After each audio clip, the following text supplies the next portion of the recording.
खुद को ज्यादा होशियार समझते हो तुम।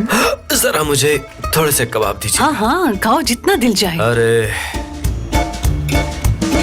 खाना बहुत मजे का बना है। बहुत शुक्रिया बेटे। बेटा खाने पे थोड़ा हल्का हाथ रखो, रात को परेशान मत होते रहना। बाबा खाना इतना अच्छा हो रहा है, कुछ नहीं होगा।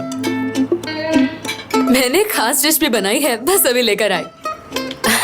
हाँ ले आओ। मैं भाभी की मदद करती हूँ।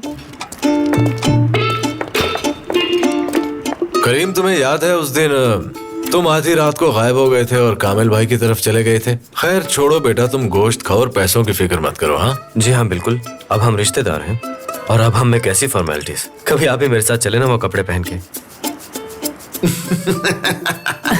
अरे करीम की तो आदत है मजाक करने की। आप लोग खाइए खाइए ना। बहुत अच्छा लग रहा है कि सब मिलकर खाना खा रहे हैं।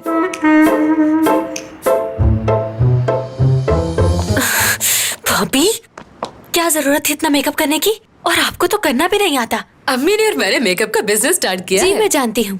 क्या आपने सबको यहाँ अपना मेकअप बेचने के लिए बुलाया है भाभी? कैसी बातें कर रही हो? हम उनको इस काम के लिए क्यों बुलाएंगे भला? अच्छा बस भी करें भाभी, ये बच्चों वाली बात है। बच्चों वाली बात है? इतना अच्छा मेकअप करना तो बड़ों वाला काम है। ये क्या कह रही हैं आप? कुछ नहीं, तुम जाके बाहर बैठे और खाने का मजा लो। तुम्हें तो मेकअप के बारे में खुद नहीं पता। भाभी आपको इस तरह का बिहेव नहीं करना चाहिए। देखो आयशा, जब मेरी नई नई शादी हुई थी ना तो तुम्हारा भाई हर वक्त मुझे ही देखता रहता था। भाभी अब ये बात कहाँ से आ गई? मैं तो बस इतना कह रही हूँ कि ये अमीर लोग हैं और इन्हें इस तरह की चीजें बिल्कुल पसंद नहीं। इसलिए आप बिला वजह अपनी एनर्जी जाया मत करें। ये मेकअप बहुत ही अच्छा है, तुम देख लेना, हाथों हाथ खरीद लेंगे वो लोग ये सब। ऐसे कह रही हूँ जैसे सब कुछ पता है। अब क्या करूँ इनका? जब आयशा की शादी हुई थी तो मैंने इसे बताया था कि हालात चाहे जैसे भी हो, औरत को हमेशा अपना ख्याल रखना चाहिए और हमेशा बन संवर के रहना चाहिए, चाहे घर में क्यों ना हो। मिसाल के तौर पर आप मुझे ही देख लें, बिस्मा का ख्याल रखना पड़ता है, घर को संभालना पड़ता है और खाना बनाना पड़ता है, लेकिन इस सब के बावजूद मैं शीशा और लिपस्टिक साथ रखती हूँ। नजमा क्या कर रही हो ये तुम? इन्हें बता रही हूँ कि लिपस्टिक को हमेशा ठीक करते रहना चाहिए। जी बिल्कुल ठीक कहा इसने। मैंने ही अपनी बहू को ये सब सिखाया है। अगर मर भी रहे हो तो लिपस्टिक लगाना मत भूलना। नजमा को ये सब सिखाया है। किसने? मैंने।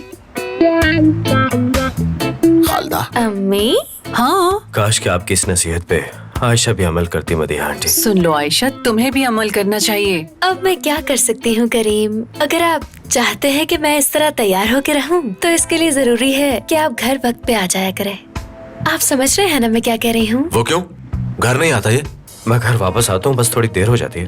बाज़ औक़ात काम की वजह से देर सवेर हो जाती है। देखिए ना, अब खाना खा के आप सबकी लिपस्टिक खराब हो गई है, मगर ये लिपस्टिक ऐसी है कि बस एक बार लगाओ तो कब्र तक उतरती ही नहीं है। औरतों का सबसे बड़ा मसला यही होता है कि जब वो खाना खाती हैं तो उनकी लिपस्टिक उतर जाती है।